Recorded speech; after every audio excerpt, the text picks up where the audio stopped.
Good evening, everybody. Welcome to another edition of Longhorn Weekly with Longhorns head football coach Charlie Strong, as the Longhorns are back home. That's the good thing. Back home. Been away for a while, and the Longhorns are back home to take on the Iowa State Cyclones on Saturday night. If nothing else, Coach, I got to believe you're glad to be back home, isn't it? That's a good thing. Well, we've been away for a month, Craig, and it is good to be back home. And, we dropped 3 on the road and had opportunities to go, and then we just didn't play well and didn't go finish. But it's good that we're back in front of our home crowd, and now that, you're back home, you have a chance to defend your stadium, and then I expect our guys are going to come out and play well. One thing that has been the ongoing theme with your guys this week has just been the talk about we're going back to work, whereas the noise that happens around from outside about, oh my goodness, the season's in the tank and all this. You made a very good point, and so have your players this week. There's 7 games remaining in the season. There's still a great deal of football left to be played, regardless of how things have transpired over the past few weeks. Well, there's a lot of ball left. You're right. You have 7 games left, and our players understand that, and they want to get it back, and they'll get it back right because we're just too good of a football team not to get it back right. And we just got to go out and just play with good fundamentals and technique and not press it, but just go out and just relax and have fun. How much – I've heard you say this before when you've told the guys, relax, don't worry about things, go out and play and don't put too much on your shoulder. How difficult is it for an 18 to 22-year-old football player to process that and the challenge that it puts on you and your coaching staff to try to get them to release all that other stuff and go out and play? Well, they have a job to do, Craig, and just go do your job. It's not that difficult. You're given a game plan.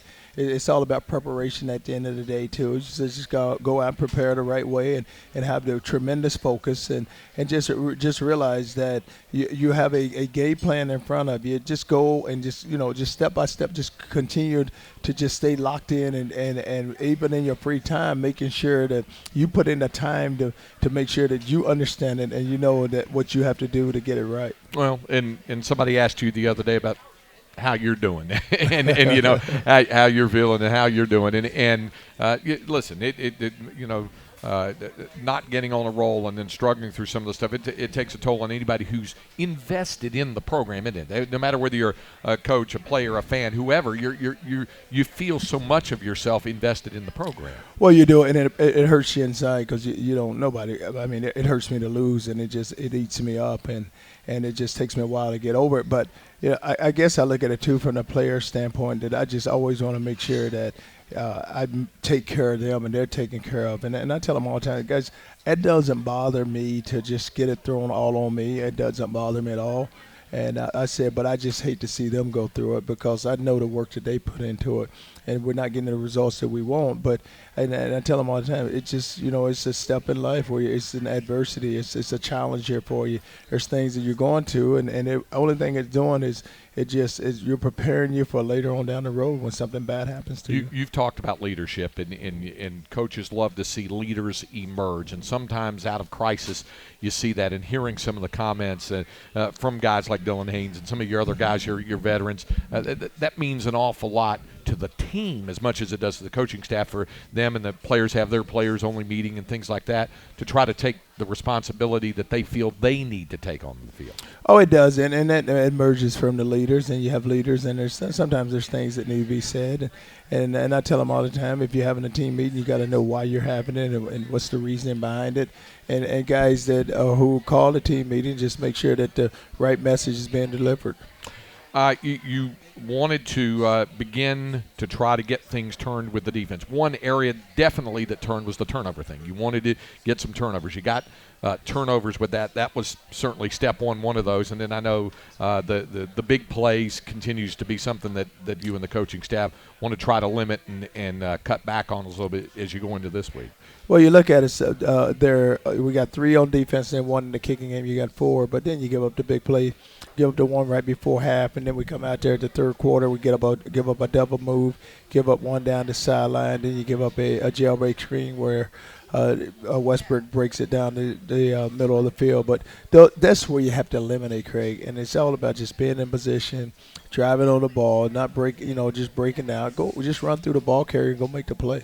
Is you mentioned the double move. Is that one of the more difficult, challenging things for a young defensive back to learn and not to be able to fall for, because they're trying to make they're so dialed in and so intense, and they're trying to jump the route or make the play? Is that one of the more challenging things for a young DB to not fall for the double move? Well, it's the vision, Craig. It comes back to your vision, and you gotta see it.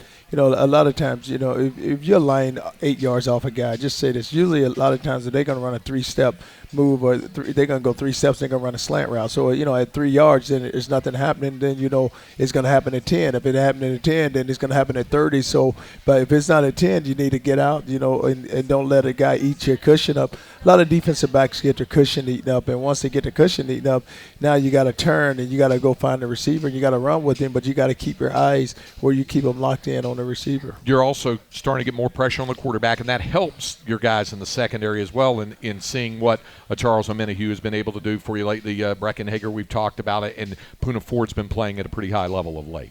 Oh, they three has, and also with Roach, and you get some guys who are putting the pressure on the quarterback, but then you can't do is allow him to hold the ball and then release the ball down the field, because, you know, at some point somebody's going to break open. On the offensive side of the football, you continue to run the ball well. Deontay Foreman with a big game last week, and this is with your running backs being, short-staffed, so to speak, and not having Chris Warren right now. But you do have Kyle Porter back there, and then there was lots of folks that were kind of interested when you mentioned about the possibility of little Jordan Humphrey being back there. I mean, after all, he did play that in high school at South Lake Carroll. He was a pretty good running back in high school. He was really a good running back. So if you look at it, and if you look at with our running back situation, you're right. Right now, we're going to get – you got 33 going, so 25 is down right now with Warren. But then you still got Little Jordan. You still got 21 Porter. So we have some guys there, Craig. And it's good at 33. He played, I think, like 60 plays, which is a lot of plays for him, because you like to get him more rest. But he bangs it now, and he just goes so hard, and he plays so hard. And the thing you like about him is he doesn't want to come out of the game. But we need to get him some rest so we can just keep him fresh down the stretch. Okay, we've got a lot to get to on the program. Quan Cosby's going to join us as he does for a couple of segments coming up. We'll talk some more Longhorn football there. Also, this is Hall of Honor weekend on the University of Texas campus for both men's and women's athletics. We'll run down the list, and we're also going to visit with a lifetime Longhorn and the man who is handling the T Association, Ricky Brown, former Longhorn fullbacks. We've got all that. Yes, we've got some of your questions as well as we come to you live here from Plucker's, the West Campus location. It's Longhorn Weekly with head coach Charlie Strong, and we'll continue right here on the Longhorn IMG Radio Network. Play action, pressure coming, goes up top, ball down the right side, and it is caught! Touchdown, Texas! 45 yards, Dorian Leonard takes foul right in front of the Longhorn band, and just like that, Texas is back on top. One of the many receiving offensive weapons for the Longhorn football team on display last Saturday afternoon in the Cotton Bowl against Oklahoma. Dorian Leonard, one of those. We welcome you back here to Longhorn Weekly. Quan Cosby joins us as well. You were down there on the sidelines watching the play by Dorian Leonard, the one by Devin Duvernay. The guys making some really big time plays. No, they really were, and of course I'm a little receiver biased. I know that. I know that. So, and man, when the guys make plays like that, especially in games like that, a huge game on every level, huge rivalry.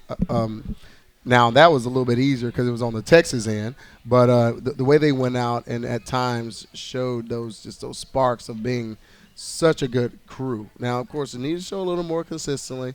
Burt's had a little rough, but making those plays like that, that's something to build on. And so it's really cool. And Leonard actually been making a lot of plays. You know, I love Dorian. I mean, he's talk about a guy who had a little rough time at times, but reminds me of John Harris last year. Oh, yes. John Harris last year. He's right. Making plays, making a name for himself, and trying to stay in that lineup. Well, you know, the thing that Leonard does is he works so hard, and I can remember, like last season, he had a lot of drops himself, and the guy has developed and has really have come on, and he's playing very well for us, Craig. And then you look at Duvernay, the long touchdown by him, it's like he put it in another gear, and it just ran away from the guy. But you're seeing guys that can make plays like Colin, even with money making a play. Mm-hmm. So on the perimeter, we have some guys that, and the amazing thing about it, like, okay, you have Burt, then you have Leonard. So then you go inside, okay, you have Hurd, you have Duvernay. And Oliver. And Oliver. And Jake yeah. the Snake. So you got Big Jake six. the Snake who can go. And then on the outside, you go with Colin, you go with Money. And Colin made a big catch. So you have some guys, and that's a very competitive position for us right now. And you look at those guys. They go because they don't know who's going to get the ball. And so they just know that they're going to get so many opportunities and they can't waste it. And when you have that, and I'm interested in Quan's response as well, but Charlie, let me start with you. When you have several guys and all that competition going on at a position like the receiver position, for a youngster like Devin Duvernay to make a big play like that, I know a lot of folks have been waiting for him to – how much good does it do for him to be able to do that, especially within that realm of competition where everybody else is making some plays? Well, but you got to look at him. He's just an amazing athlete, and you know at some point it was coming, and so then when he go out there, and you know he scores, then he makes another big catch on the sideline, fakes a guy, go down. But he is so talented, and it's just fun to watch him. Doesn't say much either. Right. He lets his work speak for himself. You can't get a word out of him. It's just every day he's just going, and he has such tremendous speed and just have great just awareness with the ball and can find the football and he can catch it. Quan, how about the mind of a freshman who's in that group of really talented receivers and folks are hoping and expecting and wanting to see, and then he's able to break through and have a big play like that? I told him after the game, I said, man, I've heard about this speed, but I was waiting to see it, and I definitely saw it.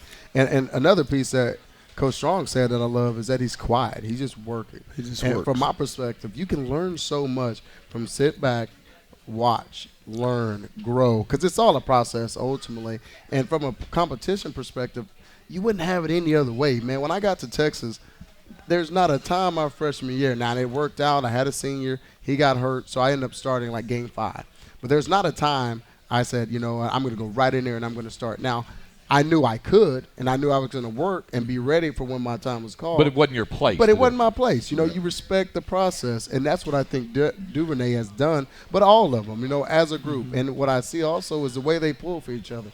Our crew, when I wasn't starting, I was, you know, the first one to tap B. Carter whenever he came off, you know, Swede, all the crew that we have. So that competition, you're starting to see it really, really rev up. And competition is good for another reason because it puts that pressure on them. You better perform or you're going to be on the sideline. And that's what's great, and that's why that position's so competitive right now because you get Petey back, who's been down, and even you get 5 back, Lorenzo Joe's been down. So now you got other guys in the rotation. And you're right.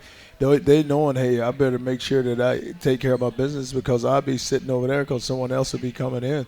But you love to see that competition. And every one of those guys, you know, from Money to Colin to Dorian, you know, they just work and don't, like I said, they don't say much at all. They just go to work and take care of the business. The other thing that seems to be impressive about this is that the guys all seem to realize, especially with the offense that you have, there's going to be ample opportunities for everybody. Normally, if you list 6, 7, 8 wide receivers, there's just not enough balls to go around. In this offensive scheme, there is. Oh, you're going to get a lot of balls. You look at how we just space them out and how we throw the football. And because, you look at Dorian, he catches a touchdown. Duvernay catches a touchdown. So there's 2 right there. Colin, remember the first drive, and the one's kind of thrown behind him. If he makes that catch, as a touchdown for him.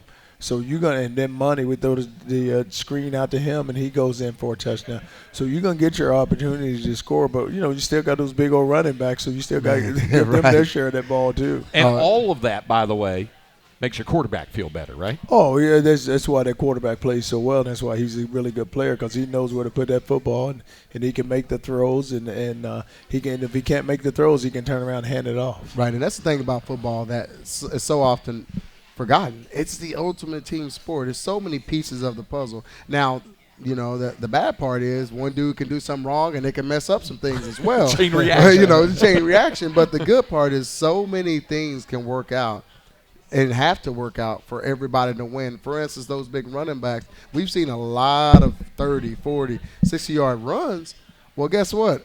It's safeties back there. It's corners back there. That means these receivers that are trying to get all the balls they can also need to block, also need to chase them down there. So the little pieces of the puzzle, they come together so well from a team perspective, that's going to get you over that hump, and you're starting to see it in the works. And so I love being a smaller guy, how well they block on the perimeter, too. I was going to ask you, does that also always continue to be a work in progress with young receivers, is getting down that part of it? Because when they were in high school and they were stars, they were not asked to block very much, were they? They didn't block it. Some of them didn't really play receiver. Some of that quarterback, or because you try to put your best player in the best position, so a lot of them had the ball in their hands.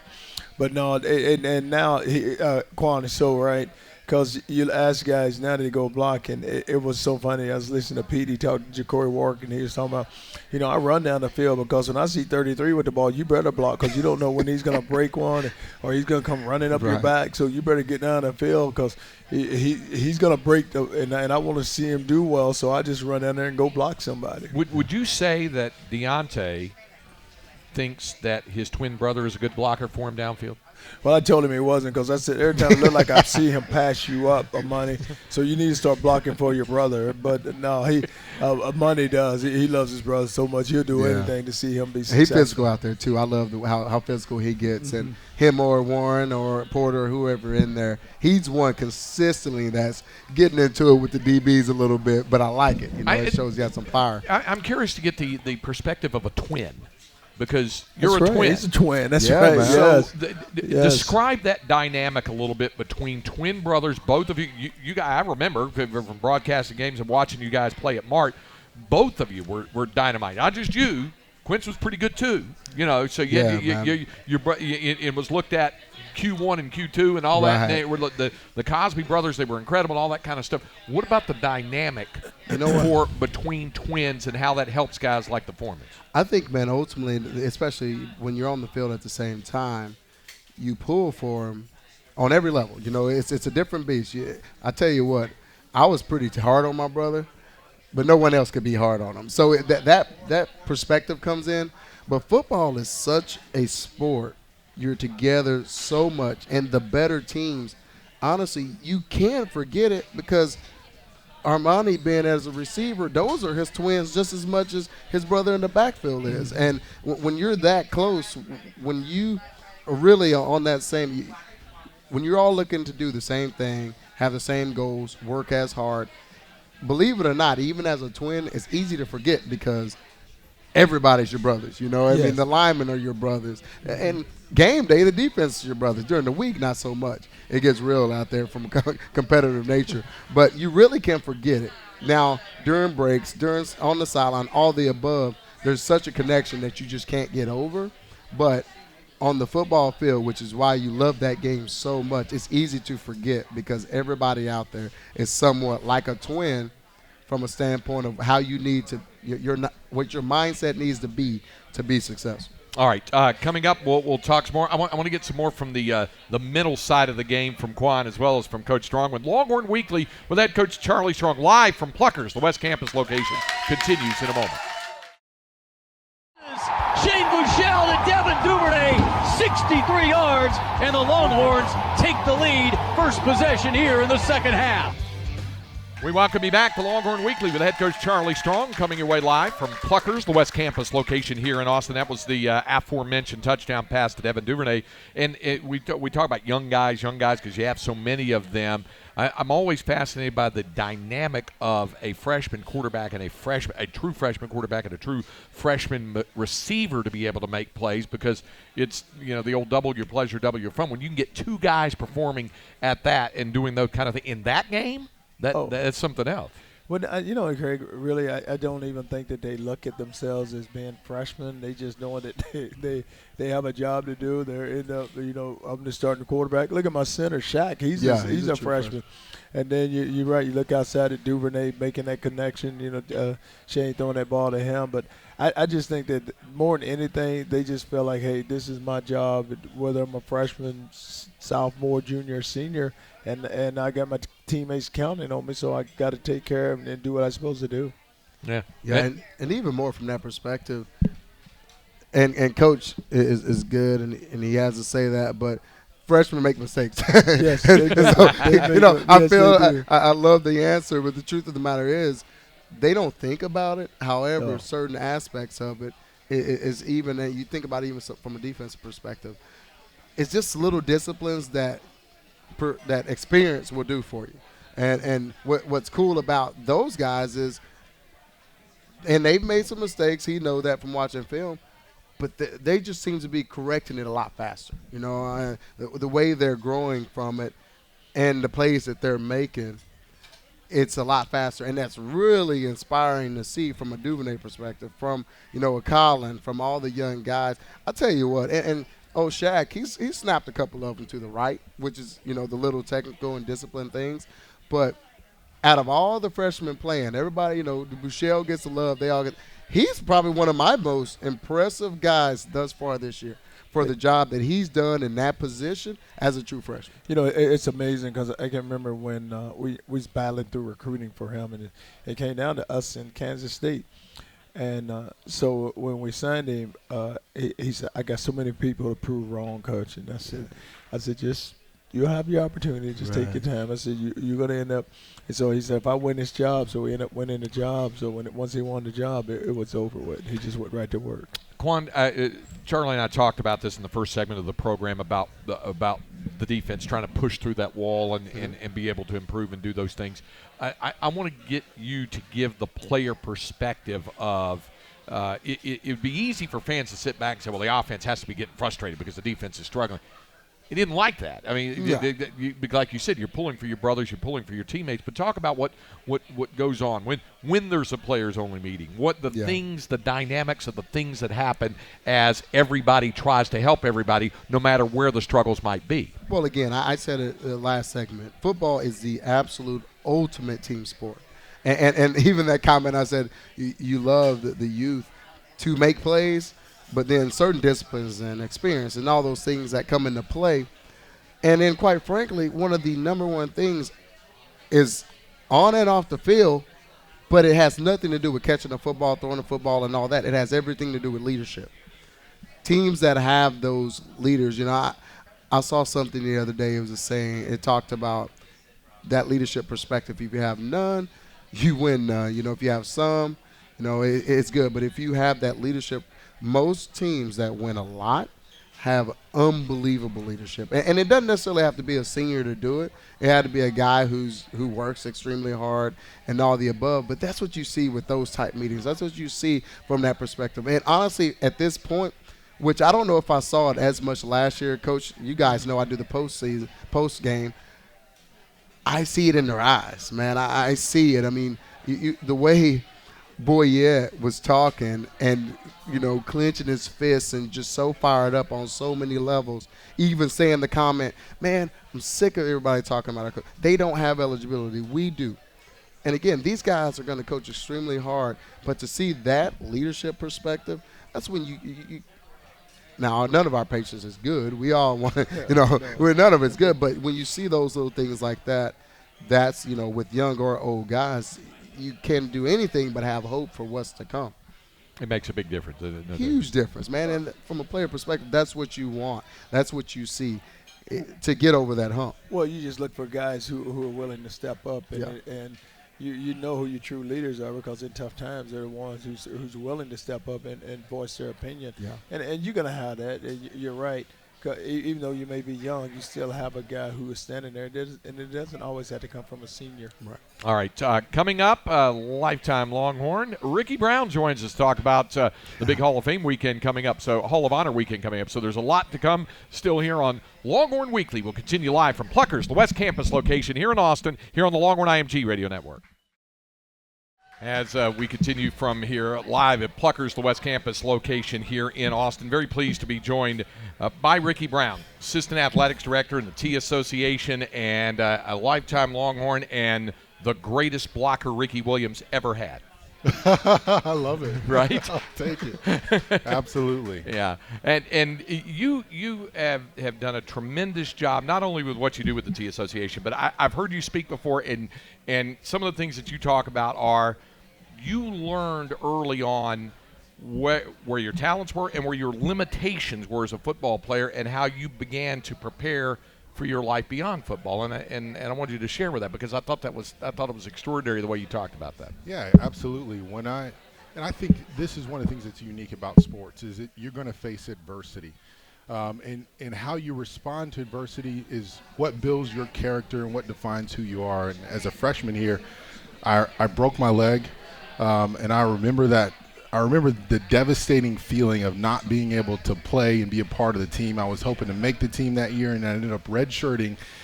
But that process of not being able to get on the field and evaluating my life beyond or outside of my sport, something that had been a part of me since I got, up until the time that I got here, was the epiphany for me was I need to have a well-rounded set of skills and tools, and think about what happens with my life once the sport is over.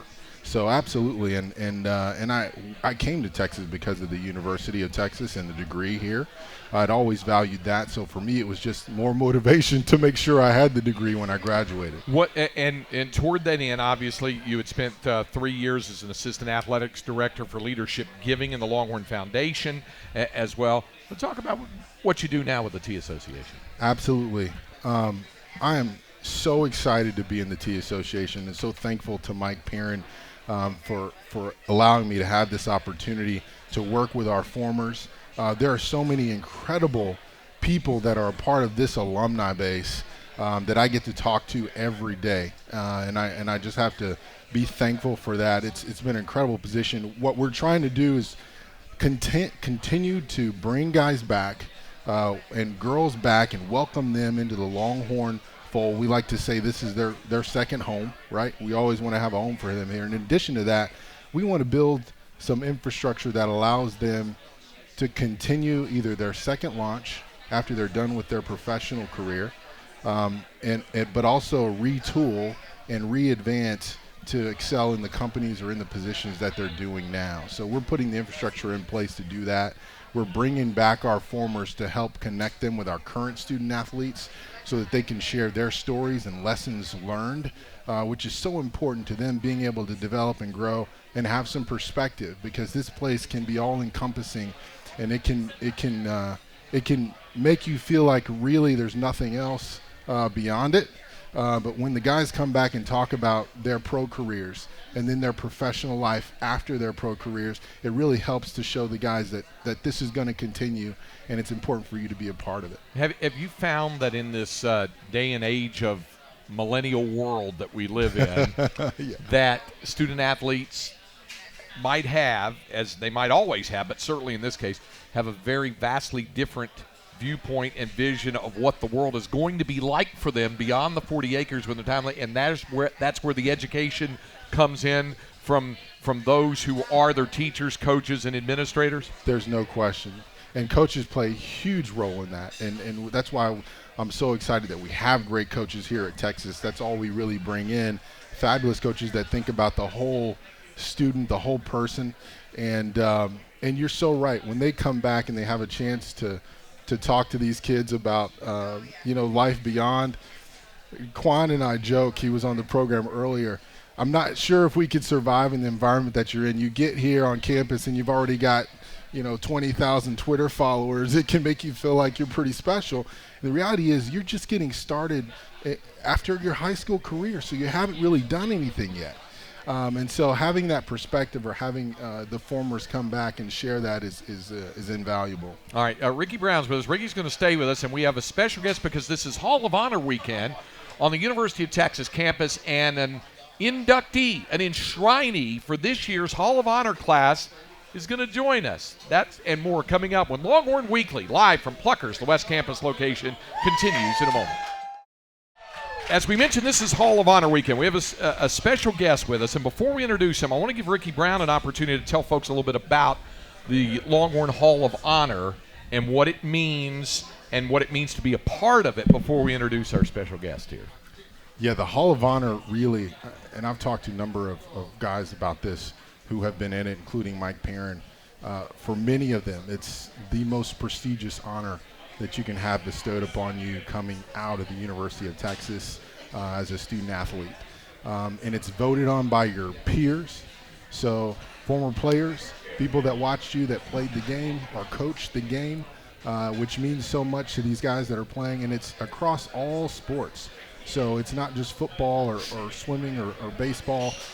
You're chosen as an elite individual, an honorable individual, which is an important thing to note across all of the sports here at the University of Texas. So it's a very select group to be a part of. Against that backdrop, here are the names. First of all, for the 17th Longhorn Women's Hall of Honor class that'll be enshrined tomorrow at lunch on the UT campus. Edna Campbell from basketball, Michelle Carter, of course, the three-time Olympian and the gold medalist at the 2016 Olympics. Andrea Hayes from swimming, Lucy Ludwigova Schmidhauser from tennis, and Terry Turner. Those are for the Women's Hall of Honor class. From the Men's Hall of Honor class, you have LaMarcus Aldridge, of course, outstanding Longhorn basketball player, member of the San Antonio Spurs. Leonard Davis, who was a great football player on the offensive line, the first-team All-American offensive lineman. Aaron Pearsall, world champion swimmer. Aaron Ross, certainly a Thorpe Award winner and a two-time Super Bowl champion. You have vintage selections, Jimmy Blacklock from basketball, Walter L. Buddy New from baseball, Davis Love Jr. from golf, and special selection, John Bianca from University of Texas, media relations, and you fit right in with that class. The first thing I think is who stuffed the ballot box? Where did that come from, and how did Ricky not stop it? Did you know that John gets to vote on? No, I'm just kidding. And I've been meaning to congratulate you on this, but also, John, going in, as we mentioned, special selection for everything you've done with media relations. University of Texas has that. You talked about that incredible athletic reputation. It's the same for media relations as well. Bill Little, of course, in the Hall of Honor, and predecessors from Bill Sansing, of course. Jones Ramsey, Wilbur Evans, all of them. Yeah. They're all in there. So you're part of that group now. What does that mean to you? First of all, it's really special to be part of that media relations group in the first place, and then all of them in the Hall of Honor. But to be a part of just the class you mentioned is, it's unimaginable to me. It really hasn't sunk in. When Ricky and David McWilliams and Bill told me, I really didn't know how to wrap my hands around it. But it's an amazing honor, and it's a tribute that I'll cherish for a lifetime. You've been at the University of Texas since 1992, and it is working in football. But I'm kind of curious about this. What it means to you going into the Hall of Honor with, including in that class, student athletes that you worked so hard in your job at media relations to help promote, like an Aaron Pearsall and an Aaron Ross, guys like that, Leonard Davis, obviously, guys like that. Does that make it a little extra special? It actually, having been there the last several years and working some with the Hall of Honor the last several years and watching the guys going in, like last year with Michael Huff and Vince Young and guys I worked directly with. And now this year, LaMarcus and Aaron Pearsall, guys I got to watch and work with my SIDs in the office and helping to promote, and then working directly day to day with a guy like Leonard Davis, and then Aaron Ross and that senior year he had and the stories we told when he was making his run for the Thorpe Award. That just really makes it extra special. And then you have Sonia Richards Ross obviously beat him into the Hall of Honor, so she'll be there too. But it should be. That'll make it an extra special night. That's why we gave it to Aaron, was to get Sonia back. We were just wanted her back around. And so.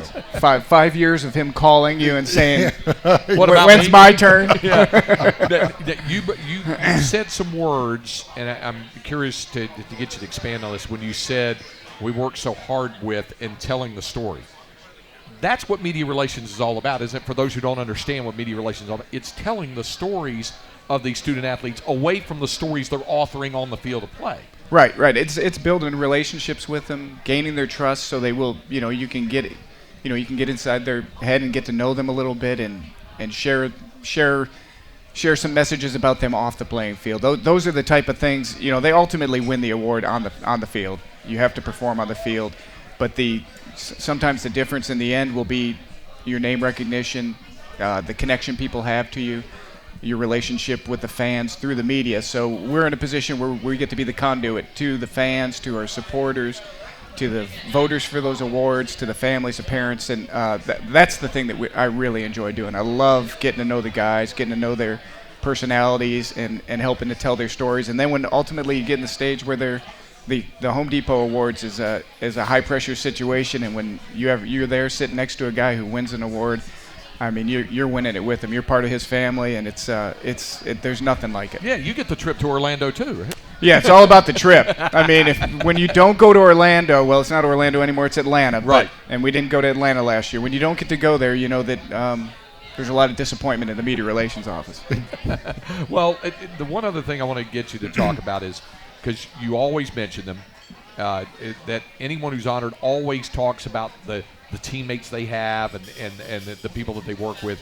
I know you're very, very proud of the group you have on your media relations staff, what they mean to you, what they mean to the program, what they mean to the University of Texas overall. Absolutely. Couldn't do anything without him. To have a guy like Thomas Stepp, who's been working with me for more than 10 years, and Scott McConnell, who was a student assistant in my office when I first came to Texas in '92, and Scott Swigan, who just joined us. We brought him down from the Midwest, and he's enjoying the warm weather. You know, we have across the board have a phenomenal staff, and we can't do any of this I couldn't have done any of this without me. And the one thing I learned from Bill Little when I came in was to not be a micromanager. He taught me to work with the guys, mentor them, tell them the important things about the job, and then let them get out there on their own, and let them work with their coaches and tell their sports stories. Be there to support them, but let them branch out and do their thing, and that's what our staff does. All right, now one final question: is it going to be a little strange for you on Saturday night? Normally, the media relations staff making sure that the Hall of Honor and Shriners are out in position on the field and being down there on the sidelines. You've got to go out on the field. Yeah, that's going to be a little awkward. I'm probably going to try to figure out a way to keep the cameras away from me, so that should make it really easy. I'll support the other 7 out there and play police for the rest of them. But I'm a little disappointed he didn't get to ask a question. You kind of just sat here. Well, he made one observation. You have a question? Oh, no, you know what? I just remember he talked about when we said John was going to be part of the Hall of Honor as a special in the category, and you just can't think of any better, and the reaction in the room as well. You couldn't think of someone who deserves it more, who's put the athletes first, who understands and builds relationships and trust with the guys. It just amazes me, and you're talking about it because he's around and being inducted when guys that he helped with their careers and tell their stories are also being inducted, and I was one of those guys. I mean, I played with Leonard Davis and saw Ricky Williams and all those, and I saw John work with them from Ricky Williams to Colt McCoy, and it was just incredible. There's such different personalities there, but still an opportunity to build a bond and help those guys express themselves through the game and outside of the game. It was just such a cool experience to see John work. So. And Craig, I really knew I was old when it starts becoming generational. I was talking to one of our former decathletes at Texas when I did track back in the early 90s, Jason Patrick, and his son's one of the top decathletes in the country, and he's coming here. George, his son, is coming here to run track, and he's on campus now, and I'm thinking now I'm officially having sons of guys I worked with. That's when you officially know you're old. So that'll add a little perspective, right? Absolutely. 25 years. 25 years. Well, congratulations on it, Appreciate John. It's it. richly deserved. John Bianco, who is an Associate Athletic Director for Media Relations, he'll be part of that Hall of Honor class of 2016 that goes in on Saturday night. Stay with us. Coach Strong will rejoin us when Longhorn Weekly continues here on the Longhorn IMG Radio Network. Mayfield play action. He's got time in the pocket, goes up top. Ball is picked off, intercepted. Dylan Haynes down the sideline to the 20, cuts it in down to the 14-yard line, and Dylan Haynes with an interception.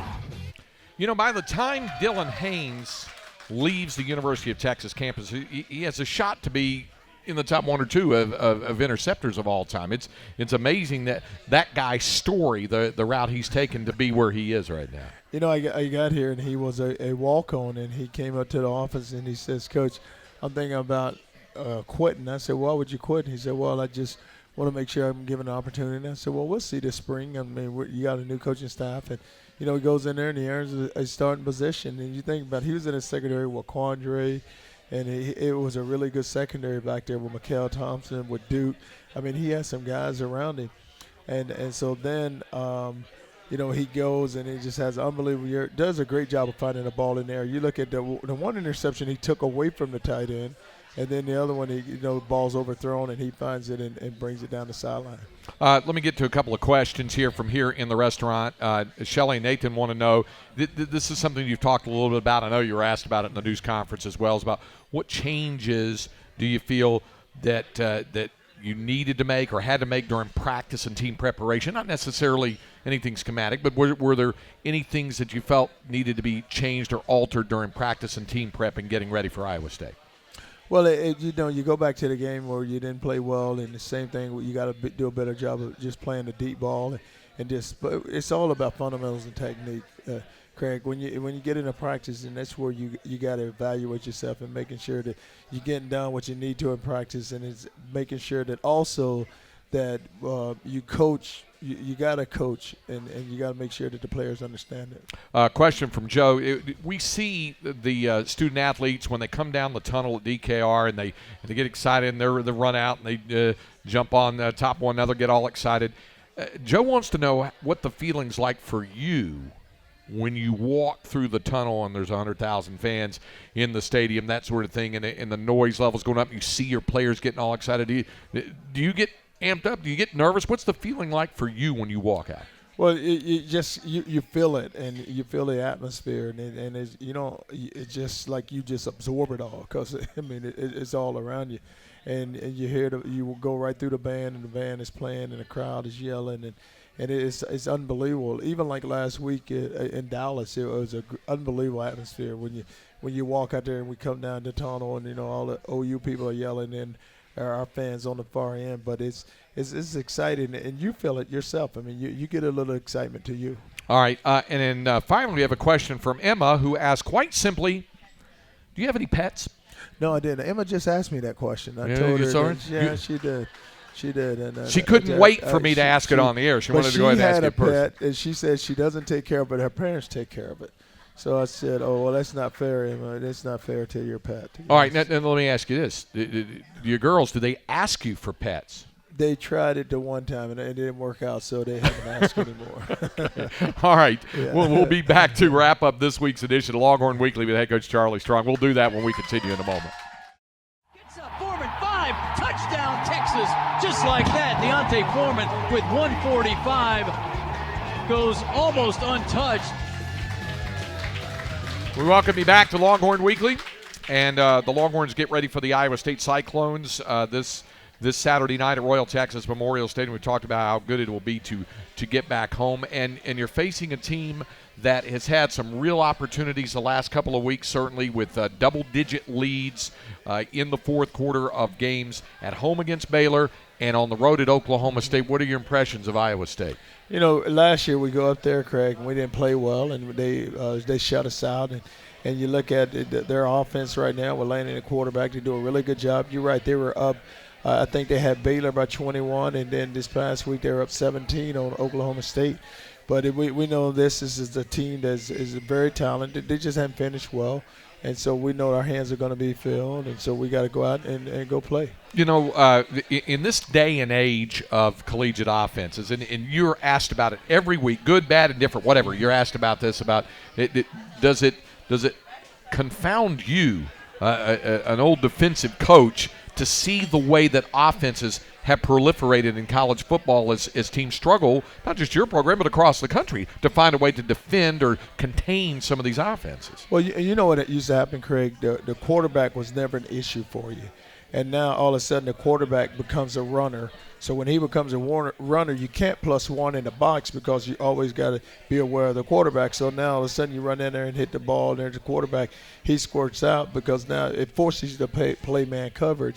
And so teams they're smart enough, they can find the mismatches, and they're always looking for them. But it's like our offense. We can spread you out. We have enough athletes at different spots, and we have a really good running back. So we're going to keep pressure on you, and we're going to put pressure on you. Yeah, and then as you were talking about, when the quarterback is mobile, and Joel Lanning is one of those guys, it does put that extra pressure on your defense, doesn't it? Oh, it does, and because now you have to account for the quarterback. And it used to was no days. It used to be just a play-action pass, throw the ball down the field, or 3 yards in a cloud of dust, and you go first down 3, second down 3, third down, get forward.